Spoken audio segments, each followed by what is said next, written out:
অরোরা ও স্ট্রাইকে আটকে যাওয়া অ্যান্টার্কটিকা ভ্রমণ। অরোরা ফক্স চালাক, বুদ্ধিমান আর একটু ঢংওয়ালা। এবার ভাবল, যত গরমই থাকুক এবার একটু ঠান্ডার স্বাদ নেই।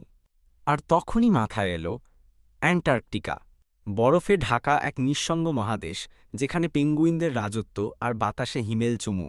যাত্রা শুরু। একগাদা উইন্টার গিয়ার, ক্যামেরা আর চকোলেট নিয়ে অরোরা চেপে বসল এক গবেষণা টিমের সঙ্গে। প্লেন নামল চিলির একটা ঘাঁটিতে, সেখান থেকে আইস ব্রেকার জাহাজে চেপে অ্যান্টার্কটিকার দিকে রওনা। পথে পেঙ্গুইনের প্যারেড, তুষারঝড় আর একজোড়া মেরু ভল্লুক দেখে অরোরা তো মুগ্ধ। তবে ঝামেলা শুরু এখানেই। অ্যান্টার্কটিকার একটি গবেষণা ঘাঁটিতে পৌঁছানোর পর অরোরা শুনল স্ট্রাইক চলছে। হ্যাঁ, বিজ্ঞানীরা নাকি প্রাপ্য সুযোগ সুবিধা না পাওয়ায় ধর্মঘট ঘোষণা করেছে। দূর দূরান্তে বরফ, আর আশপাশে সবাই বসে বসে প্ল্যাকার্ড ধরছে। তাতে লেখা, cold but not cold hearted, give us wifi and coffee. অরোরার মাস্টার প্ল্যান। অরোরা ভাবল, এখন যদি কিছু না করি ঘুরতে আসা যাবে না। আবার বিজ্ঞানীদের দাবিও অযৌক্তিক নয়। তখন সে একটা প্ল্যান করল।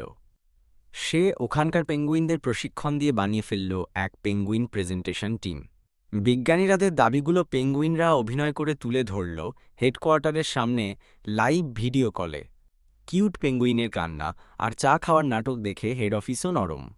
এক সপ্তাহের মধ্যে দাবি মেনে নিয়ে স্ট্রাইক উঠে গেল। ভ্রমণ সম্পূর্ণ।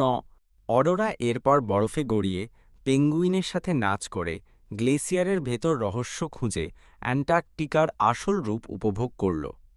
যাওয়ার সময় সে একটা নোট লিখে গেল, যেখানে বরফ সেখানে হৃদয়ও। কেবল একটু উষ্ণতা দরকার। গল্পের শিক্ষা, স্ট্রাইক মানেই ক্ষোভ নয়, কখনো তা হয় আবেগের বরফে জমে থাকা স্বপ্নের দাবি। আর ঠিক বুঝে কাজ করলে পেঙ্গুইনও পলিসি বদলাতে পারে।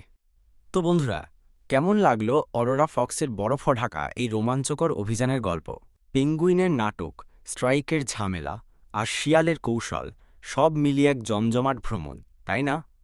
ভালো লাগলে একটা রেড হার্ট দিয়ে জানাও, আর অবশ্যই সাবস্ক্রাইব করে পাশে থাকো। অরোরা আবার ফিরবে নতুন নতুন দুঃসাহসিক গল্প নিয়ে, একটু হিউমার, একটু শিক্ষা আর একগুচ্ছ স্মাইল নিয়ে। এখন বলুন, গল্পটা কেমন লাগলো?